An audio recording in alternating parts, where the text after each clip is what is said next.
Shalom,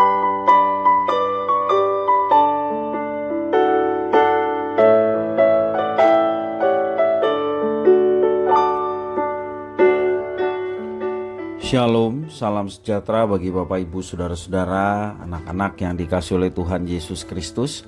Jumpa kembali bersama saya Pendeta Eka di dalam renungan firman Tuhan pada hari ini, hari Kamis 9 Maret 2023.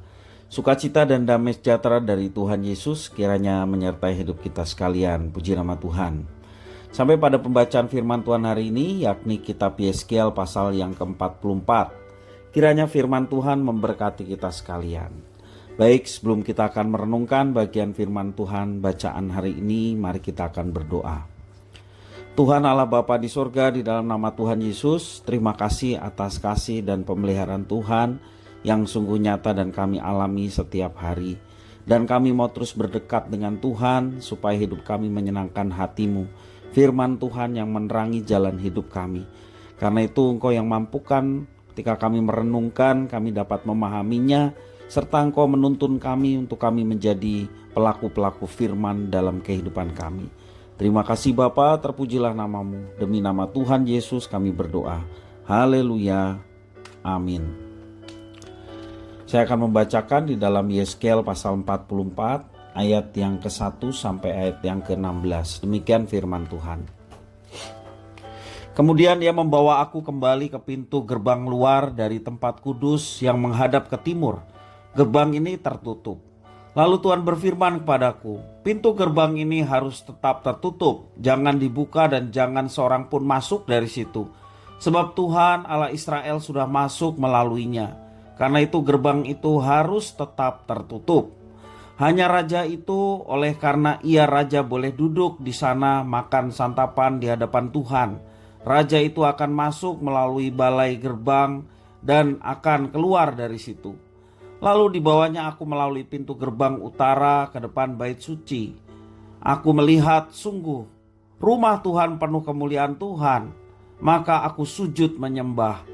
Tuhan berfirman kepadaku, hai anak manusia, perhatikanlah baik-baik. Lihatlah dengan teliti dan dengarlah dengan sungguh-sungguh segala sesuatu yang hendak kufirmankan kepadamu mengenai peraturan-peraturan rumah Tuhan dan tentang segala hukumnya. Dan perhatikanlah baik-baik siapa yang diperbolehkan masuk ke dalamnya dan siapa yang harus ditolak dari tempat kudus. Katakanlah kepada kaum pemberontak, yaitu kaum Israel, beginilah firman Tuhan Allah. Cukuplah perbuatan-perbuatanmu yang keji itu, hai kaum Israel, yang membiarkan orang-orang asing, yaitu orang-orang yang tidak bersunat hatinya maupun dagingnya, masuk ke dalam tempat kudusku. Dan dengan kehadirannya mereka menajiskannya. Waktu kamu mempersembahkan santapanku, yaitu lemak dan darah. Dan berbuat begitu kamu lebih mengingkari perjanjianku daripada dengan segala perbuatanmu yang keji yang sudah-sudah. Kamu tidak memelihara barang-barangku yang kudus. Kamu mengangkat mereka untuk memelihara kewajibanmu terhadap aku di dalam tempat kudusmu. Oleh sebab itu beginilah firman Tuhan Allah, tidak seorang pun dari orang-orang asing yang hatinya dan dagingnya tidak bersunat boleh masuk dalam tempat kudusku. Ya, setiap orang asing yang ada di tengah-tengah orang Israel. Tetapi orang-orang Lewi yang menjauh daripadaku waktu Israel sesat daripadaku dengan mengikuti berhala-berhala mereka akan menanggung hukumannya.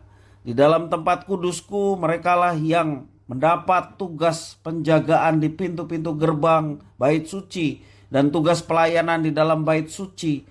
Merekalah yang menyembelih korban bakaran dan korban sembelihan bagi bangsa itu dan bertugas bagi bangsa itu untuk melayaninya. Oleh karena mereka telah melayani bangsa itu di hadapan berhala-berhala mereka, dan mereka bagi kaum Israel telah menjadi batu sandungan yang menjatuhkannya ke dalam kesalahan. Oleh karena itu aku bersumpah mengenai mereka, demikianlah firman Tuhan Allah, bahwa mereka akan menanggung hukumannya sendiri. Mereka tidak akan mendekati aku untuk melaksanakan tugas imam di hadapanku, ataupun mendekati segala barangku yang kudus, atau persembahan-persembahan maha kudus. Mereka akan menanggung nodanya yang timbul karena perbuatan-perbuatan mereka yang keji. Aku menetapkan mereka untuk bertugas di bait suci dan melakukan segala pelayanan yang berhubungan dengan itu dan melakukan segala sesuatu yang perlu di situ. Tetapi mengenai imam-imam orang Lewi dari Bani Zadok yang menjalankan tugas-tugas di tempat kudusku waktu orang Israel sesat daripadaku, merekalah yang akan mendekat kepadaku untuk menyelenggarakan kebaktian dan bertugas di hadapanku untuk mempersembahkan kepadaku lemak dan darah. Demikianlah firman Tuhan Allah. Merekalah yang akan masuk ke dalam tempat kudusku dan yang akan mendekati mejaku untuk menyelenggarakan kebaktian, dan mereka akan menjalankan tugasnya terhadap aku. Bapak Ibu Saudara-saudara, pada permulaan penglihatan ini, Yeskiel dibawa malaikat melewati gerbang timur bait suci untuk masuk ke pelataran luar bait suci. Setelah itu gerbang timur harus ditutup. Tidak seorang pun diperbolehkan masuk ataupun melaluinya. Penutupan pintu bertujuan untuk menjaga kekudusan Allah dijunjung tinggi dan menyatakan secara konkret bahwa Tuhan Allah kini berdiam di tengah umatnya untuk selama-lamanya. Yeskiel diperintahkan untuk memperhatikan sungguh-sungguh berbagai peraturan rumah Tuhan, khususnya siapa yang dilarang masuk ke dalam rumah Tuhan, yaitu mereka yang tidak bersunat, baik hati maupun dagingnya. Untuk para imam Lewi yang murtad, mereka wajib menjaga pintu-pintu gerbang bait Allah. Mereka dijauhkan dan dikucilkan Allah dari hadiratnya. Padahal melayani Tuhan Allah di ruang kudus merupakan dambaan setiap imam Lewi. Di sini terlihat bahwa para imam yang melakukan perzinahan rohani tidak luput dari hukuman Tuhan. Hukuman itu berupa pencopotan status sebagai imam sehingga mereka harus menanggung rasa malu dan noda.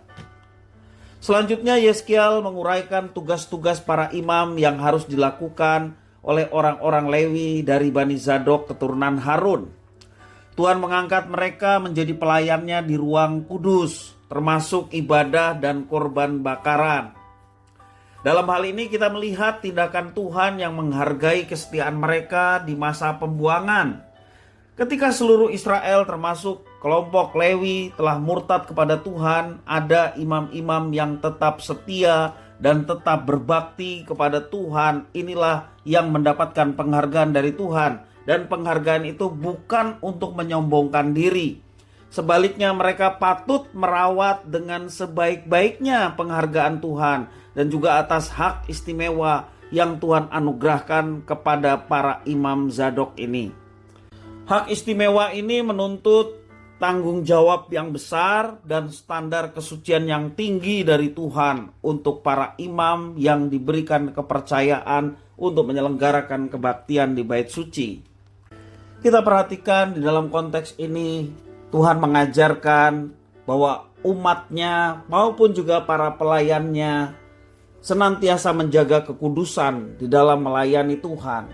Tuhan Allah yang Maha Pengasih tidak menolerir dosa. Tuhan ingin mengampuni umatnya dari dosa, tetapi umat yang sudah mengalami pengampunan tidak terus larut hidup di dalam dosa. Bapak Ibu Saudara-saudara yang dikasihi oleh Tuhan, bagaimana dengan kita umat Allah yang baru di zaman sekarang ini? Kita tidak memiliki bait Allah, tetapi firman Tuhan mengajarkan bahwa tubuhmu adalah bait Allah, tempat kediaman Allah. Sama ketika kita menodai bait Allah yakni tubuh kita dengan dosa, Dia tidak berkenan. Karena itu setiap pelanggaran, setiap dosa yang kita perbuat, apalagi kita tahu dengan sengaja kita melakukannya, sesegera mungkin kita bertobat supaya hidup kita berkenan kepadanya. Bertobat artinya mengakui segala dosa itu, kesalahan itu, dan meninggalkan. Mengakui bahwa itu merupakan tindakan yang keji di hadapan Tuhan dan kembali kepada Tuhan dengan tidak mengulangnya lagi. Di dalam Kristus, Ia akan mengampuni mereka yang bertobat dan mengakui dosanya. Dalam 1 Yohanes pasal 1 ayat 8-10 demikian firman Tuhan. Jika kita berkata bahwa kita tidak berdosa, maka kita menipu diri kita sendiri dan kebenaran tidak ada di dalam kita. Jika kita mengaku dosa kita, maka Ia adalah setia dan adil, sehingga Ia akan mengampuni segala dosa kita dan menyucikan kita dari segala kejahatan. Jika kita berkata bahwa kita tidak ada berbuat dosa, maka kita membuat Dia menjadi pendusta dan firman-Nya tidak ada di dalam kita. Kesadaran bahwa kita berdosa dan juga kesadaran untuk kita datang kepada Tuhan memohon pengampunan, itulah yang seharusnya ada pada kita. Dan ketika kita sudah memohon pengampunan, kesempatan yang Tuhan berikan sebagai anugerah untuk hidup di dalamnya, mari kita gunakan dengan sebaik-baiknya. Kemurahan dan anugerah Tuhan Allah yang begitu besar hendaknya membuat kita senantiasa hidup dalam kerendahan hati dan juga hidup dalam kekudusan di hadapan Tuhan. Baik ketika kita secara khusus berbakti kepada Tuhan, juga dalam kehidupan kita sehari-hari, sebab hidup kita menjadi ibadah yang berkenan tak kala kita hidup dengan menjaga kekudusan di hadapannya dan melakukan segenap firman-Nya dengan kesungguhan hati. Kiranya firman Tuhan memberkati kita sekalian. Mari kita berdoa. Tuhan Bapa di surga, di dalam nama Tuhan Yesus, terima kasih atas firman Tuhan. Kami mau menjaga hidup kami untuk senantiasa lepas dari segala dosa-dosa yang seringkali membelenggu hati dan pikiran kami dan perbuatan kami. Ampunilah kami ya Tuhan, segala dosa dan perbuatan yang mengecewakan hati-Mu. Berkenan Tuhan mengampuni kami dan menolong kami untuk hidup benar di hadapan Tuhan dan tetap menjaga kekudusan hidup sehingga nama Tuhan dipermuliakan melalui kehidupan kami. Terima kasih ya Tuhan, inilah diri kami sedia untuk menjadi pelaku-pelaku firman dalam hidup kami. Terpujilah nama-Mu, demi nama Tuhan Yesus kami berdoa. Haleluya. Amin.